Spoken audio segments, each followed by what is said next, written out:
Niki stared up at him with her heart in her eyes. "Oh, Blair, I'm so sorry," she said, not knowing what else to say. He caught her hand and brought the palm to his mouth. "It's all right. I haven't had feelings for her in a long time," he confessed. "It isn't something she could help, you know. People are what they are." She nodded. "She must have been in terrible pain when she married you." She was. She'd been badly treated by her father when he found out that she didn't like men in that way. "I think she struggled with her identity all her life." He kissed her nose. "You know, that first night, when I held you in the easy chair in your living room, after your blind date tried to hurt you, I was sorry that I was engaged, despite what I thought I felt for Elise." "Really?" she asked, all eyes. He nodded. He traced her soft mouth with just his forefinger. "You made me hungry, and not just physically. When I was sick, and you went against your doctor's orders to nurse me, and Elise wouldn't even come back to the States to see about me, I realized what a mistake I'd made. I divorced her soon after that." "I remember." She smiled sadly. "You got drunk on my graduation day, and Dad and I brought you home with us." He sighed. "I'd just found out that Elise was a lesbian. And I was debating my conscience at the time as well," he said, not wanting to admit that his hunger for Niki had helped provoke the drinking. "Why?" He studied her. "That can wait a little longer." He scooped her up and carried her to the bed. He put her down and pulled the cover and sheet back. "You need sleep," he said softly. "I'll have room service bring up supper when you wake up." "Where are you going to be?" she asked as he rummaged through her suitcase for a gown. He brought out the beautiful white lacy one that they'd bought together. "Walking on the beach," he replied with a smile. "I don't have the luxury of free time very often." He pulled off her shoes and slacks and blouse and then her bra. He stared at her pretty, pert breasts with delight. He smiled. "You're darker, here," he whispered, bending to put his mouth tenderly against the suddenly hard tips. "They're more sensitive, aren't they?" he added when she gasped. "Yes," she agreed. He slid the gown over her head and pulled it down before he put her under the covers and smoothed her long blonde hair out on the pillow. "My sweet angel," he said quietly. "You are so beautiful, Niki." "I'm not beautiful," she scoffed, flushing. He chuckled. "It's in the eyes of the beholder, precious," he reminded her. "Do you need anything before I go?" She shook her head. "I'm sorry, I'm so tired." "We'll make up for it later," he teased. "Okay?" She smiled sleepily. "Okay. Sleep well." He turned the lights out and went out the patio door onto the beach, where the waves were washing up on the shore. He felt like the luckiest man on earth. When Niki woke up hours later, Blair was lying beside her on the bed, wearing tan Bermuda shorts and a yellow knit shirt.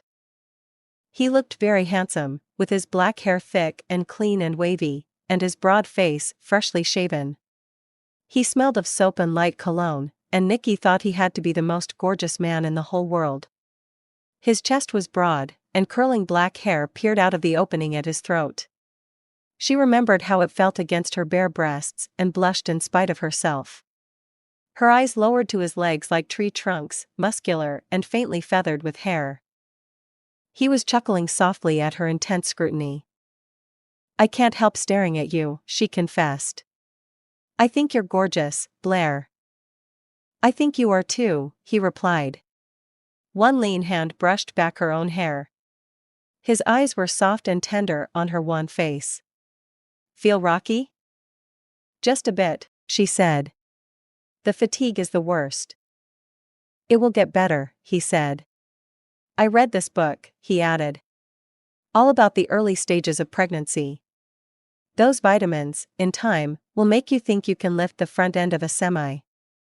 He chuckled. "And the morning sickness will go away soon too." He leaned closer.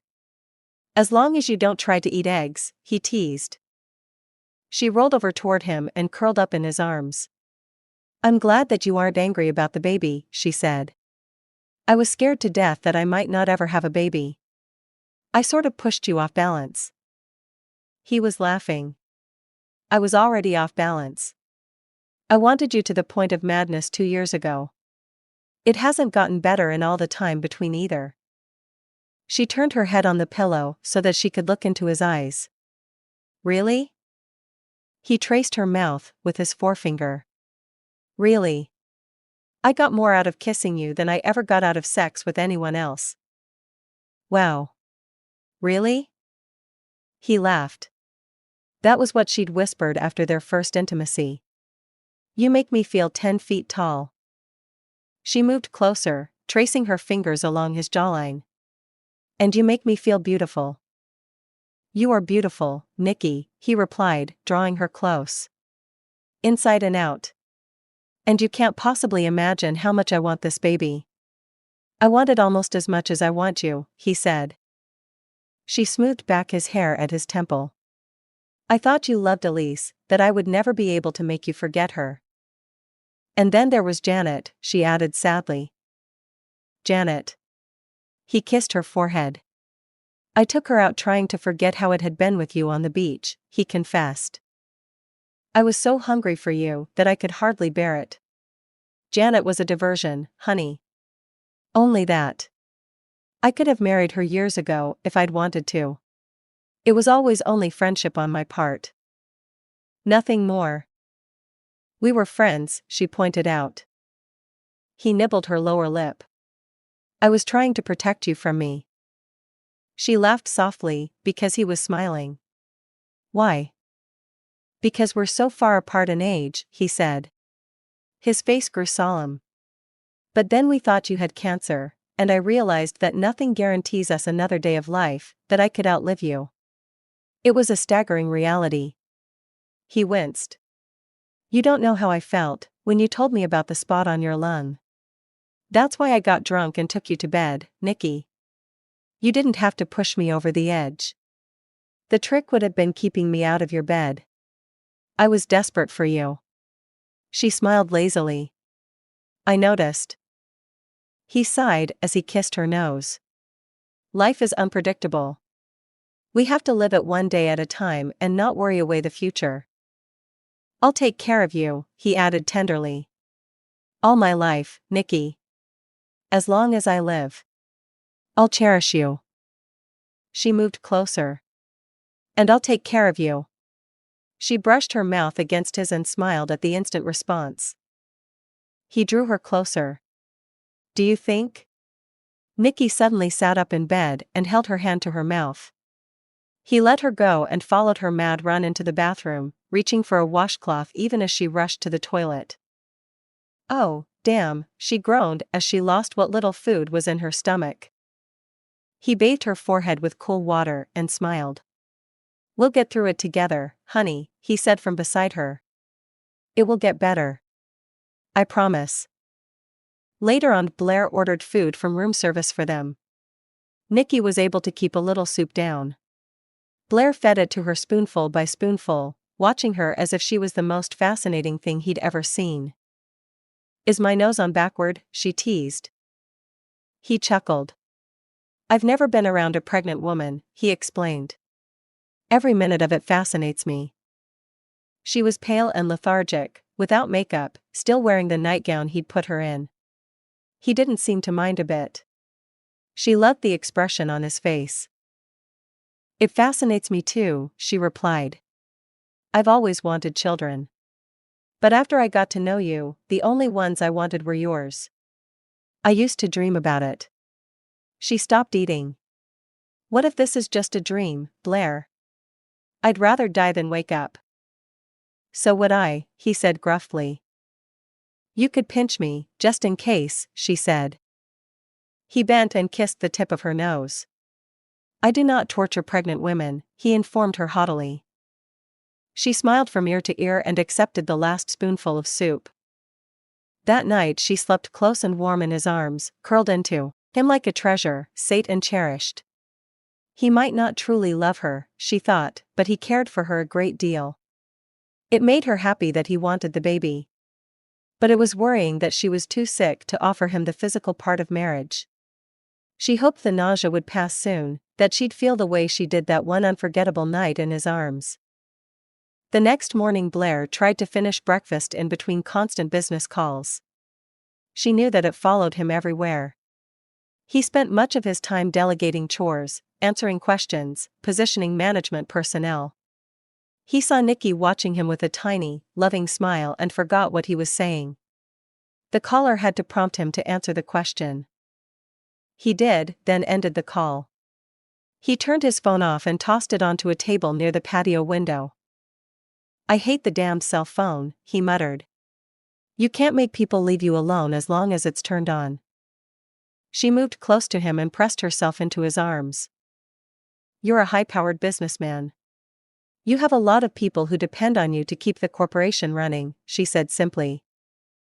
His broad chest rose and fell. "I guess so." He kissed the top of her head. "You're very tolerant. You should be yelling at me for letting business interfere with our honeymoon." "Okay. Consider yourself yelled at," she laughed softly. His arms contracted. "Life is so uncomplicated when I'm with you," he said, trying to put a feeling into words. "Easy. I live in a state of constant turmoil at work. People are short-tempered. Executives complain. Subordinates argue. Then I take you for a walk on the beach, and all the stress goes away. Just being with you is. I can't explain it." She smiled, pleased. "I'm not a stressful person," she said simply. "I don't challenge you or try to compete with you." She pulled back and looked up at him with her heart in her eyes. "I love you," she whispered. "I could never do anything that would cause you pain or upset you." She winced. "Well, I did a few times, like the hiking trip, and then being so stressed about the chest x-ray," she backtracked. "None of that was your fault, baby," he said softly. "You were scared to death, and your emotions ran away with you. That wasn't like you to do anything that would cause trouble for other people." He brushed back her hair. "My mother was like you," he said. Quiet and loving and gentle. She had a temper, and she could argue when she needed to. But she was wonderful company. "Like you." She smiled. "My mother was like that too," she said. "Dad loved her so much. I thought I might lose him too, after she died." He ran wild. He looked down at her. "I know how he felt," he said huskily. "When I thought you had cancer, had to face the fact that I could lose you." His face clenched. "I pushed you away because I thought you'd need someone younger, a few years down the line, that it wasn't fair to saddle you with a husband so much older. It never occurred to me that I might survive you." His eyes closed and opened, agony in his expression. "Nothing mattered after that. If the cancer had killed you, I wouldn't have had a life. I wouldn't have wanted to live." Her heart stopped in her throat. Her mind went back to her time in the hospital, when Blair had stayed by her side, had refused to leave her even to sleep. He'd hired specialists, taken care of her, been willing to marry her even if she was facing a death sentence.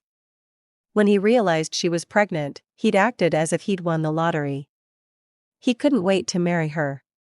He read everything he could find about pregnancy, wanted to be part of every second of the experience. And after all that, she hadn't realized how much he cared. He kissed her eyelids closed. "You looked, but you didn't see, did you, Niki?" he whispered. She shivered in his arms, pressing closer, so that her body was completely against his. "No. I never dreamed." She swallowed hard. "I thought, maybe, it was just desire. If all I'd wanted was one night with you, it would have been easy enough to seduce you, baby," he whispered at her ear. "I wanted much more than a night." "You took care of me," she said. "You were always nurturing me, doing whatever I needed you to do, always there when I was sick." "I always will be. As long as I live." He hugged her against him, hungrily. "You took care of me too, when I got bronchitis. You risked your own health to do it." I knew then that you felt more than friendship for me. I never knew, she whispered. He laughed softly. When you want to take care of someone that badly, it's a little more than friendship. Then on Christmas morning, when the little girl who wanted a doll hugged me, and I saw the light in your eyes, he paused, swallowing hard, I started thinking about babies. I'd never wanted one so much. Her face brightened. I wanted one too, Blair. But only yours. Nobody else's. He bent and kissed her. I pushed you away so brutally after Mexico. He sighed. I knew you were dating the health food nut, but I thought maybe you really cared for him. He was younger, more suited to you, or so I thought. His face hardened with the memory. Truth is, he landed you in the hospital. I couldn't get to you fast enough. He's damned lucky he didn't get more than a punch. I wanted to strangle him. She drew her fingers down his cheek. You never left me, while I was in the hospital, she recalled. You wouldn't even leave me to sleep. You can't imagine how it felt, to know you cared that much. I thought you'd gone for good, that you didn't want me. He drew her palm to his mouth and kissed it hungrily. I couldn't have left after that, he said huskily. I was afraid that I'd lose you. Especially when you told me about the X-ray. He closed his eyes. I've never known fear like that in my life.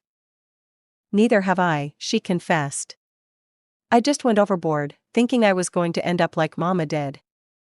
I wanted one night with you, to keep in my heart, in my memory, for the rest of my life. He stared into her eyes. It was the most perfect night I've ever had. For me too, even though it was my first time. She nuzzled her face into his throat and held on tight. Nothing you can read prepares you for how it feels. It felt like explosions inside me, like swallowing joy, he whispered. Never like that. Never in my whole life. She smiled against his throat. I hope we can have another one, once I can stop throwing up, she moaned. It will pass, he promised. He lifted his head and smiled. I've read all the books. I know what to do for you, even for backaches when you get bigger. I'm going to look like a pumpkin in a few months, she said, staring up into his black eyes as she smiled. Will you mind? Hell, no, he murmured, nuzzling her cheek with his. He chuckled. I'll take dozens of photos and put them on my desk at work. I'll do the same with photos of you. And I plan to limit some of those business conferences. I won't travel as much, especially while you're carrying our baby. Our baby. She slid her hand up into his wavy black hair, loving its thickness. I was so afraid that you'd think it wasn't yours. I knew that you said Elise couldn't get pregnant. I didn't know about her birth control pills, he replied. He smiled. But, honey, exactly how would I think the baby was someone else's? I was your first lover, he whispered. His voice deepened. I remember every sweet second of it. I'd never have doubted it was mine. You wouldn't? But why? She asked, honestly curious. Because you love me, Niki, he said quietly. She smiled. Yes, I do. So much. I thought I'd found love twice in my life, he said. Both times were false starts, because I didn't really know what love was. His arms tightened around her. I found it in the oddest place. In a quiet, shy young woman who played with me and made me hungry for a family, for a place to belong. She smiled against his chest, her eyes welling with tears. You have a place to belong. You belong to me. He nuzzled her ear. And you belong to me, my darling. I'm so tired, she said. She smiled at him and then her face contorted. Oh, gosh. He picked her up and carried her into the bathroom just in time. He went to get a washcloth, wet it and brought it back. She pressed it to her lips and her forehead. She started crying. Honey, what's the matter? He asked worriedly. It's our honeymoon, she wailed. And I'm going to spend it kneeling in front of a toilet. He laughed tenderly. You're pregnant, he mused. It sort of goes with the condition. I don't mind. I really don't. He took the cloth and bathed her face with it. In sickness and in health, baby, he said softly. I took a vow. I'll take care of you, if you need me to, she promised. He felt warm inside, not only at the words, but at the love in her voice when she spoke them. He was the richest man alive, and it had nothing to do with money. I've been alone all my life until now, he said quietly, brushing back her hair as she finally got up and flushed the toilet. So have I, really, except for Dad and Edna, she replied. I feel awful. He picked her up gently and carried her back to bed. He put her down on the coverlet while he searched for her new yellow nightgown. It's daylight, she said.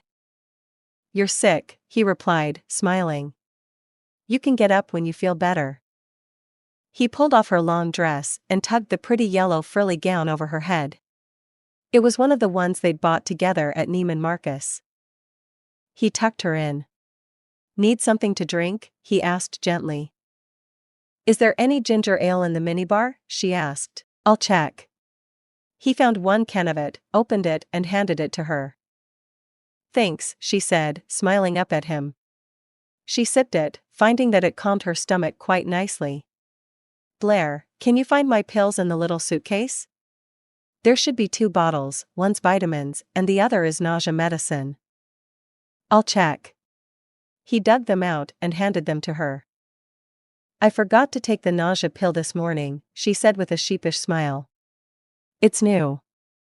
It's all new, isn't it, honey? He asked, his face radiant. For both of us. You said that after Elise, you never wanted to marry again. He sat down beside her, his fingers teasing around one pretty breast in the deep neckline of the gown. That was how I felt. Until Elise, I never wanted marriage. Not ever? He shook his head. Then even before the divorce, I wanted you. I would have died to have you. But you were so damned young. She smoothed over his fingers, coaxing them into the deep neckline. Love doesn't have an age limit, she said simply. I'd have loved you if you'd been my age or older than you are. It's what's inside you that I love, Blair. It has nothing to do with the outside.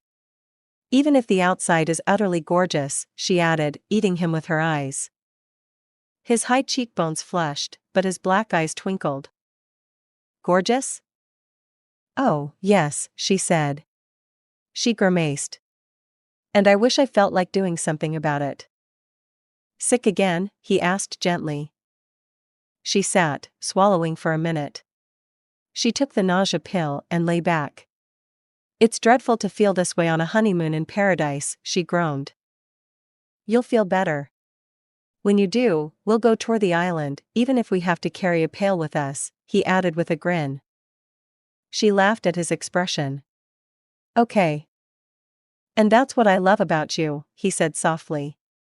I've never known anyone as easygoing as you are. You are. Only with you, baby, he replied, and he was serious. Most of my executives hide when they see me coming. I'm temperamental. Or at least I was, he added. I think marriage might lighten my mood. She beamed. I'll work on that. He chuckled. See if you can sleep for a bit while I finish taking care of business, he added, picking up the cell phone. I'll go outside to yell at subordinates, okay, he asked, bending to kiss her forehead. If you need me, I'll be close by. Thanks, Blair. He kissed her eyelids. My sweetheart, he whispered. You look so beautiful, Niki, even pale as a sheet and without a trace of makeup. She kissed his hard cheek. My gorgeous husband. You're beautiful to me. He made a face, winked at her, and went out the sliding glass patio doors with the phone. Niki ended up dozing again after the last bout of nausea. When she woke up, Blair was lying on his side, propped on an elbow, just watching her. He was wearing tan shorts. His broad chest was bare, and he was barefoot. She caught her breath, just looking at him. His chest was broad and muscular, covered with curling black hair. His legs were like tree trunks, muscular and finely covered with hair. Even his feet were attractive, big and tapered. "I could spend hours just looking at you," he confessed softly. "You're so beautiful, Niki." "I was just thinking the same thing," she mused. "You're gorgeous." "How do you feel?" She stretched. "Much better." She rolled over into his arms and pillowed her head on his chest with a little sigh. "Are you finished yelling at people?"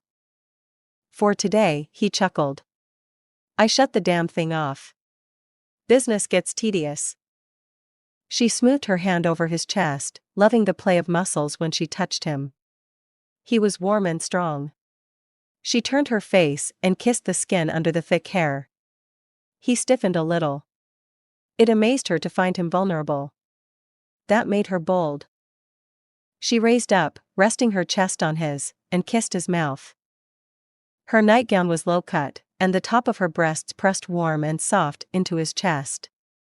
He looked at her with laughing black eyes. "Are you trying to seduce me?" he asked. She pursed her lips. She murmured. Her small hand tangled in the thick hair over his chest and moved slowly down. His body tautened even more. "What a delicious thought," she whispered. He laughed softly. "Go ahead. I'm easy." "Are you really?" she whispered. She moved her mouth warmly over his. She loved kissing him. His mouth was broad and chiseled and warm. She teased it with her lips until he nibbled at her own mouth, and she was lost. He turned her slowly until she was under him, his hands going to the straps of the gown. He lowered them very gently, brushing his chest over her naked breasts until she gasped with the sudden pleasure. He tossed the nightgown over the side of the bed. It was followed in quick order by her panties and his own clothes. His mouth smoothed over her soft breast, his tongue sliding gently against the hard nipple. She arched up, and he chuckled before his mouth began to move down her body. It went from her neck to her calves and back again, up her sides, to her back, all over her. And all the while he touched her, arousing her to such a fever pitch that she was almost in tears when he finally turned her onto her back and slid between her long, trembling legs. He touched her gently, between her legs. "Yes, you're ready for me." "Ready?" she asked, concentrating on the slow movement of his hips as he began to enter her. "Your body produces a very effective lubricant," he whispered over her mouth. He pushed down gently and felt her envelop him. "You see? It makes it easy for me to go into you." She flushed, because the intimacy was still very new. "I see."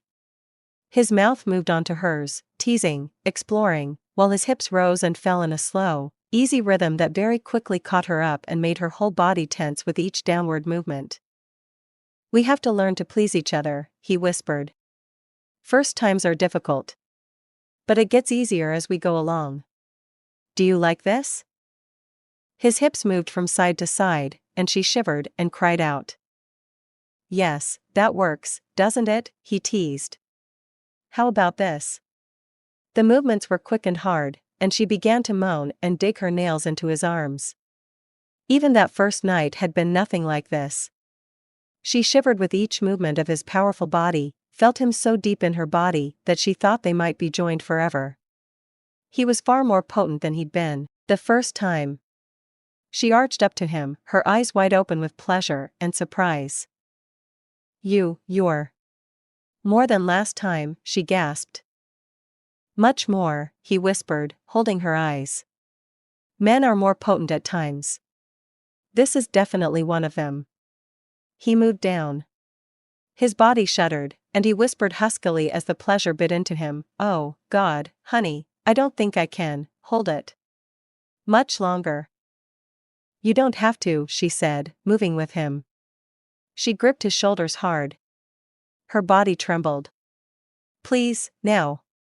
Her voice broke on the word as pleasure bit into her like a knife. She cried out with each quick, sharp, deep movement of his body, watching him the whole time. Her eyes on him intensified his pleasure, which was already monstrous. His hands gripped the pillow on either side of her head, and he gave in to the passionate hunger. "Oh, God, baby, oh, God, it's like dying," he choked. Her eyes closed on the fierce pleasure he gave her. She felt his body arch down into hers as she was almost swept away in the overwhelming pleasure. It was nothing like before. She convulsed under the driving rhythm of his hips, shuddered and moaned as her whole body seemed to liquefy with molten heat. She didn't think it could get any better, but it did. Just as she climaxed, he moved down against her, and she shot up into realms she'd never dreamed existed. She sobbed into his shoulder as her body moved involuntarily up toward him, pleading, hungry, insistent. He shuddered one last time, and she felt him throbbing inside her. Her hand smoothed over his damp back, holding him close. He tried to spare her his weight, but she pulled him back down again. "No," she whispered. "I like to feel you lying on top of me like this. I love your weight on me. You feel like silk to me," he murmured breathlessly. "Was it too quick?" "You're kidding, right?" she laughed huskily. "It was wonderful, that first night. But it was nothing like this. I thought I might die, of pleasure," she said, flushing. She slid her legs around his, loving the intimacy. "It feels so good, being with you like this." He rolled over onto his back and took a deep, long breath. She pillowed her cheek on his hairy chest and smiled. "Tired?" "Deliciously tired," he mused. "Me, too. Want some ginger ale?" "That would be nice." He moved away, got to his feet, padded to the minibar and found her a ginger ale. He opened it on the way back while she lay on her side and watched him with wide, soft, curious eyes. "Oh, Blair," she whispered. "You really are gorgeous. I am a very lucky woman." He laughed. "I'll have to start working out more, so that I don't start drooping too soon." She sat up and curled her arms around his neck. "You don't have to do anything of the sort," she said quietly, her eyes loving on his face. "I love you so much, Blair. More than anything in the world." His high cheekbones had a faint flush. He handed her the ginger ale. "If I started counting my blessings right now, I'd be old and gray before I finished," he said. He searched her eyes hungrily. "You're my world now, Niki. My whole world. It's just you and me. Forever." She sat up, beautifully nude, and studied him. "Looking for hidden treasure?" he mused, laughing at her. "Oh, something like that," she said. "I was thinking." "Thinking?" he asked as she moved toward him, climbed onto him, her knees going on either side of his hips. She lifted up and positioned him, delighted to find that he was more than ready to accommodate her. She slid down onto him with a soft gasp. "I was wondering," she whispered, "how it would feel if we did it like this." His big hands helped her, because she very quickly became too weak to keep it up. Pleasure overwhelmed her, so suddenly that she felt as if she dropped from a great height. "Blair," she cried out, shivering in pleasure. "Oh, it's good like this," he breathed, moving her hard against him, impaling her. "Good, good, good." "Yes." Her voice trailed away into a smothered scream as the intensity shot her up like a rocket. She shuddered and wept. Pleasure almost as deep as pain racked her slender body, while Blair held her hips and went into her so hungrily that she felt blind, deaf, dumb from the utter joy of it. "Now." He choked. "Now, now." He cried out, a hoarse, deep groan that echoed in the room, combining with her high-pitched moans as they climaxed together. "Dear God," he moaned at her ear when they were able to breathe and speak again. She clung to him, weeping. It's. I can't even find words." "Paradise," he whispered. "That's what it is, Mrs. Coleman," he added, using her married name for the first time. He looked down into her wide, soft gray eyes. "Paradise." She smiled slowly, her body perfectly attuned to his, her eyes blinded by the love on his face. "Paradise," she agreed. They went home a week later, tanned and so much in love that they became quickly inseparable. They moved into the house next door to the Ashton ranch, and Niki's father and Edna were frequent visitors. The long months of her pregnancy ended in a very quick delivery. Blair barely made it to the hospital with her before their little boy was born. The baby looked up at them with blue eyes. "Our son," she whispered. He kissed her and then the baby's tiny forehead. "You don't need to die to find heaven," he said softly, looking into her eyes. "If you're very lucky, you find it right here on earth. Like I have." His mouth smoothed over hers tenderly. "I love you so much it hurts, Niki," he whispered unsteadily. "Oh, God, honey, I'd die for you." Tears stung her eyes. "I'd do the same for you," she whispered. She looked up at him with eyes so full of love that they almost blinded him. "I will never leave you," she whispered, chipping away at that tiny fear that still showed sometimes in his black eyes. "Never." He swallowed, hard. His mouth brushed over hers hungrily. "I'll take care of you all my life." She smiled tenderly. "And I'll take care of you, my darling, all my life." She drew his face down to hers and kissed him. It was still magic to her, to love and be loved so much. And to have a child, born of that love, a living symbol of it, really was heaven on earth. She let him go, and shifted the baby in her arms, kissing his soft head with wonder. "We still haven't discussed names," she said. "I like Todd," he said softly. "For your father." "Yes, I like that, too, for his middle name." "What was your father's first name?" "Jacob." Her eyes softened. "Jacob Todd Blair," she suggested. He smiled back. "It sounds good." "It sounds very good." She touched her fingers to his lips. "I've loved you since I was 17, you know," she told him softly, laughing at the shock on his face. "I just had to grow up enough to convince you I was old enough for you." He touched his mouth to hers. "You convinced me," he said on a husky laugh. He searched her eyes hungrily.